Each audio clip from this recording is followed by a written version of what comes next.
بظاہر آپ کو جنگ رکی ہوئی نظر آ رہی ہے لیکن لفظی گولہباری ابھی بھی جاری ہے۔ ایران بھی ان دھمکیوں کا جواب دھمکیوں سے ہی دے رہا ہے اور ایک آئینہ دکھا رہا ہے ایران، امریکہ اور اسرائیل کو۔ آبِ ہرمز ایک وہ محاذ تھا جسے امریکہ نے اپنے ہاتھوں سے ایران کے حوالے کیا۔ آپ کی خواہش تھی کہ یورینیم آپ کو ملے گا، یورینیم تو میرے بھائی نہیں ملا آپ کو۔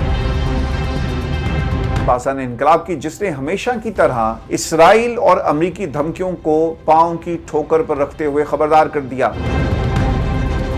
کہ اپنی طاقت سوشل میڈیا پر صرف کھوکھلے بیانات میں نہیں بلکہ میدان جنگ میں دکھاؤ۔ بسم اللہ الرحمن الرحیم۔ السلام علیکم ناظرین، میں عرفان ہاشمی لندن اسٹوڈیو سے آپ کو پروگرام میں خوش آمدید کہتا ہوں۔ دوستو، خبر یہ ہے کہ بظاہر آپ کو جنگ رکی ہوئی نظر آ رہی ہے لیکن لفظی گولہباری ابھی بھی جاری ہے۔